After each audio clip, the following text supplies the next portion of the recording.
محمد صلاح النهارده جاب جون، عمل اسيست، وصل للجون رقم 22 ليه في الدوري، عمل الاسيست رقم 14، 36 مساهمه تهديفيه، جاب جون الفوز اللي كان هيوصل فرقته ان هو يبقى باعد تقريبا 9 نقط عن ارسنال، وكان هيبقى الدوري خلاص تقريبا بنسبه 90% لليفربول.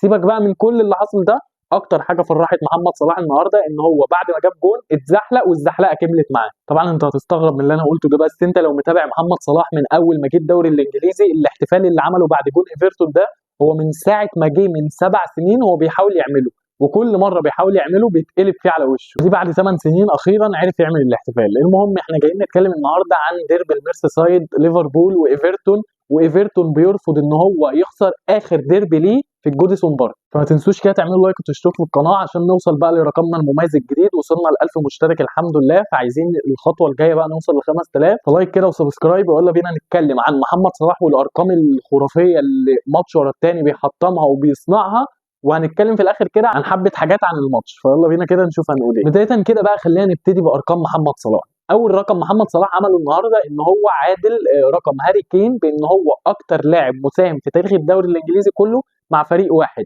القائمه دي بيتصدرها روني ب 276، جيجز في المركز الثاني ب 271، محمد صلاح وهاري كين في المركز الثالث ب 259. فمحمد صلاح كده خلاص عادل مساهمات هاري كين، وخلاص بيفصلوا بقى تقريبا 15 مساهمه لاخر الدوري عن مساهمات روني اللي هو اول القائمه دي، لان 20 مساهمه مش بعيده على صلاح خالص في 14 ماتش. طيب في رقم تاني مهم جدا، والرقم ده كان صامت بقاله 30 سنه محدش عارف يكسره.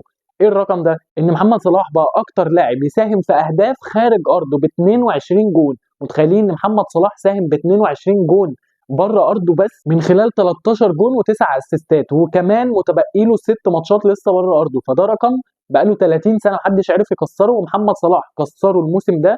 و22 مساهمه خارج ارضه. يا جماعه احنا بنتكلم ان دي ارقام لعيبه في موسم كامل، يعني في لعيبه في موسم كامل بتعمل 22 مساهمه وبيتقال عليهم لعيبه عظيمه. محمد صلاح عمل الرقم ده بره ارضه ولسه كمان الدوري ما خلصش. فانا عايزكم بس واحده واحده كده تتخيلوا معايا اللي بقوله ده. محمد صلاح بيفصله عن اجويرو 4 اهداف بس ويدخل قائمه التوب 5 لاحسن هدافين في تاريخ الدوري الانجليزي كله. محمد صلاح 179، اجويرو 184. صلاح هو اكتر لاعب في تاريخ ليفربول كله يقدر ان هو يسجل ويصنع في نفس الماتش في كل المسابقات. عملها كم مره؟ 51. طيب عشان بقى تتخيلوا معايا كده عظمه الرقم ده والاعجاز اللي بيعمله محمد صلاح، مين تاني لاعب او مين اقرب لاعب لمحمد صلاح؟ جيرارد اللي هو اسطوره ليفربول ب 27 ماتش. يعني جيرارد سجل وصنع في 27 ماتش، محمد صلاح عاملها في 51 ماتش. طيب محمد صلاح في الدوري الانجليزي وصل ان هو مع ليفربول مسجل وصنع 40 مره تقريبا. طيب مين اللي بيجي بعده على طول؟ روني ب 36. يعني صلاح منفرد بالرقم خلاص ب 40 مره، ولسه له كمان 14 جوله يزود حصيلته من الرقم ده ويعمل عدد تاريخي محدش يقدر يوصل له بعد كده. ان انت بتتكلم ان اقرب لاعب ليه هو روني ب 36، وروني معتزل. محمد صلاح فارق عنه ب4 ماتشات، ومحمد صلاح لسه له ماتشات باقي الموسم كلها. غير ان هو اول لاعب في تاريخ الدوري الانجليزي يسجل ويصنع في نفس الموسم، وعملها 9 مرات. وبرضه هنقولها تاني، عملها 9 مرات وهو منفرد بالرقم ولسه له 14 جوله. الرقم القياسي قبل الموسم ده كان ب7 مرات لهاري كين، محمد صلاح عداه خلاص وصل ل9 مرات، ده غير ان هو لسه له 14 جوله. محمد صلاح دلوقتي منفرد بحته التسجيل والصناعه في نفس الماتش في تاريخ الدوري الانجليزي، في تاريخ ليفربول، في تاريخ الدوري الانجليزي في موسم واحد. محمد صلاح في الدوري الانجليزي السنه دي مساهم ب 36 مساهمه، 22 جون و14 اسيست. مين اقرب لاعب لمحمد صلاح مساهم باهداف؟ مساهم باهداف معناها ان هو سجل وصنع. ايزاك ب 22 مساهمه.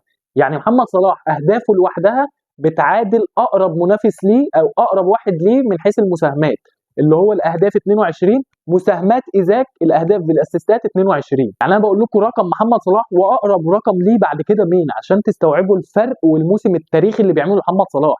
على فكره اللي بيعمله ايزاك ده هو القاعده، هو الطبيعه.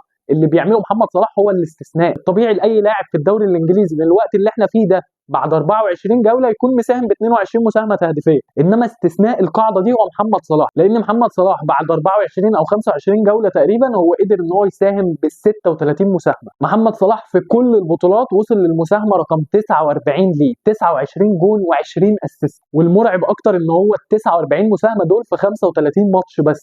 يعني محمد صلاح موسم للتاريخ وموسم بالون دور باذن الله. محمد صلاح يكمل كده لانه قطع شوط طويل جدا من الموسم، يفضل بس كده والبالون دور واحنا مغمضين لمحمد صلاح.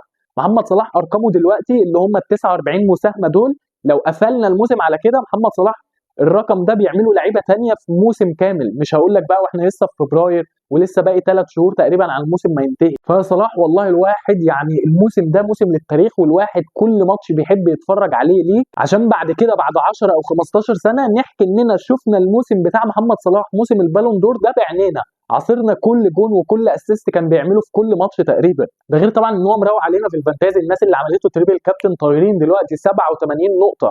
ابسط يا عم انت وهو. باذن الله ابو صلاح الموسم ده يكتمل بتتويجك بالدوري وتوصل لبعيد في دوري الابطال، ده غير الكاس اللي الفرقه وصلت فيه للنهائي. كل دي حاجات بتأهلك ان انت المرشح الاول، لانك كأداء فردي محدش مقرب لك اصلا في الموسم كله، كأداء جماعي انت دلوقتي واخد فرقتك وطاير في جدول الدوري. يعني انت المساهم الرئيسي في الدوري ده لو جه باذن الله. باذن الله ابو صلاح 2025 تشيل البالون دور. طيب نتكلم في كام حاجه بقى كده عن الماتش نفسه، وهو ان ايرنست ما بيتعلمش من غلط. ماتش برينفورد اللي كان من جولتين ثلاثه ده كلنا اتكلمنا ان لويس دياز ما ينفعش تلعبه مهاجم وهو بيلاعب فريق متكتل. لويس دياز ما بيعرفش يستلم وظهره للجون. نفس الغلطه عملتها قصاد ايفرتون. ايفرتون الفرقه اللي معروفه ان هي فرقه كلحه دفاعيا، منزل لهم برده لويس دياز في العمق. لويس دياز في المركز ده بيقدم كوارث لو الفرقه معاها الكوره، يعني لو ليفربول معاها الكوره لا لويس دياز هيقدم لك كوارث.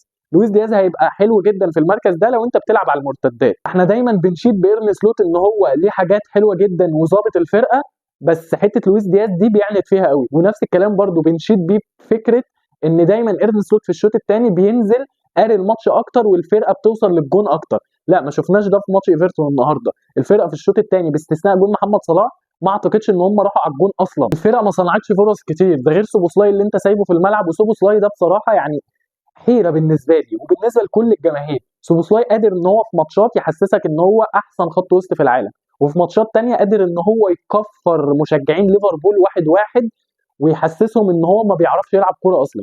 وبرده دي واحده من الماتشات دي. فسوبوسلاي لاعب كبير جدا، بس فكره الاستمراريه هي اللي ناقصاه. سوبوسلاي ما عندوش استمراريه مع ليفربول، وده اللي شفناه اصلا من 10 جولات تقريبا لما سلوت ابتدى يحس ان هو سوبوسلاي مش احسن حاجه فابتدى يقعده وكان بيلاعب جونز عليه. فانت نفس الكلام يا عم سلوت، انت ما بتعنتش بافكارك كتير. فبرضه سوبوسلاي وحش طلعه. اليوت في البري سيزون كان مقدم اداء عظيم معاك، ليه انت لحد دلوقتي ما بتدوش وقت؟ يعني ما اعتقدش ان هو مصاب تقريبا، لا اليوت كان في القايمه. فاليوت لو في القايمه ومقدم البري سيزون العظيم اللي كان عامله معاك ده، فانت ليه ما بياخدش مكان سوبوسلاي في اوقات؟ عكس بقى ماكاليستر اللي عمل ماتش النهارده عظيم جدا بغير الجون خالص. لا مكنه حرفيا في خط الوسط، يعني بيعمل كل حاجه. وبرده هو عنده يعني متهيألي الثابت الوحيد اللي في خط وسط ليفربول هو جرافنبرخ، من اول الموسم هو الثابت. سوبوسلاي زي ما قلنا ليه ماتشات، وماكاليستر برده عمل ماتش النهارده حلو، بس هو ما عندوش الاستمراريه بتاعت الموسم اللي فات بالذات. كان بيتقال ان هو الصفقه اللي ما خدتش حقها من ليفربول السنه اللي فاتت. الضجه كلها كانت على سوبوسلاي اللي كان جايب 70 مليون، انما ماكاليستر كان جاي تقريبا ب 30 مليون. بس ماكاليستر هو اللي كان عنده الاستمراريه طول الموسم اللي فات، اللي احنا بنشوفها الموسم ده من جرافنبرخ اللي بيقدم موسم عظيم جدا. ممكن تلاقيه ماتش وقع او حاجه، بس هو الثابت اللي زي محمد صلاح في الهجوم كده. يعني جاكبو ليه ماتشات، دياز ليه ماتشات، انما مين الثابت في ليفربول من اول الموسم؟ محمد صلاح. نفس الكلام في خط الوسط جرافنبرخ، نفس الكلام في الدفاع فان دايك. ففي نظري اللي بيميز ليفربول السنه دي ان في نجم في كل خط ثابت في مستواه، سواء صلاح جرافنبرخ فان دايك. وطبعا مش محتاج اقول ان الماتش بتاع النهارده ده كان هيبقى مهم جدا جدا لليفربول ان هم يكسبوه، كان هيريحك جدا وكان هيضمن لك ان انت ممكن تروح بعيد بقى بالدوري. خلاص فرق 9 نقط بينك وبين ارسنال، ده فرق كبير قوي. لما كان حد بيقول ان ليفربول ضامن الدوري كان الردود كلها بتقول لك ايه؟ ان لا ليفربول لسه له ماتش مؤجل في الجوديسون بارك قصاد ايفرتون، ديربي ميرسيسايد وبتاع، وممكن ليفربول يحصل له قلق فيه. بس ليفربول كان كسبان فعلا لحد الدقيقه 94، فما اعتقدش ان ليفربول لو كان كسب ماتش النهارده ده كان يقدر بعد كده ان هو يتعثر 3 ماتشات في خلال ال 10 15 ماتش الجايين. فبصراحه كان ماتش مهم ان ليفربول يكسبوه. على الناحيه الثانيه بقى ايفرتون كانوا بيقاتلوا، يعني احنا شفنا كلنا ايفرتون كانوا بيعملوها على ارض الملعب، وده ممكن يكون راجع لان ده اخر ديربي في الجوديسون بارك. في نهايه الموسم ده ايفرتون مش هيلعبوا على الجوديسون بارك تاني، ففكره ان ده اخر ديربي خلاص خلى لعيبه ايفرتون تقاتل لحد اخر الماتش. وشفنا لما جابوا الجون ايه اللي حصل، الجماهير اصلا نزلت الملعب، فرحه الجون كانت فرحه خياليه. وفان دايك علق على اللقطه دي بعد الماتش وقال لك هم تقريبا كسبوا نهائي الكاس. بيتريق يعني وبتاع، بس فعلا احنا لو حطينا نفسنا مكانهم، لا ده ديربي واخر ماتش على ملعبهم التاريخي، اكيد ما كانوش هيبقوا حابين ان الصوره النهائيه تبقى خسارتهم قصاد ليفربول 2-1. لا دلوقتي حاليا الصوره النهائيه ان ايفرتون قدروا ان هم يجيبوا جول في الدقيقه 95، وطبعا صوره الجماهير وهي نازله والخناقه اللي حصلت بعد الماتش وكل الحوارات دي بالنسبه لايفرتون احسن مليون الف مره من اللي كان هيحصل لو ليفربول هم اللي كسبوا. ففي النهايه ماتش ديربي جميل جدا، يعني اعتقد ان احنا استمتعنا باخر تلت ساعه فيه اكتر من باقي الماتش كله. ده غير طبعا استمتعنا احنا كمصريين بالعظمه اللي بيعملها محمد صلاح ماتش ورا الثاني، وزي ما قلنا باذن الله ده موسم البالون دور يا ابو صلاح. وبس كده، ده كان كلامنا النهارده عن ديربي المرسيسايد ليفربول وايفرتون. لو الحلقه عجبتكم ما تنسوش تعملوا لايك، تشتركوا في القناه، عايزين بقى نوصل ل 5000. وبس كده، نتقابل ان شاء الله في الحلقات الجايه. سلام.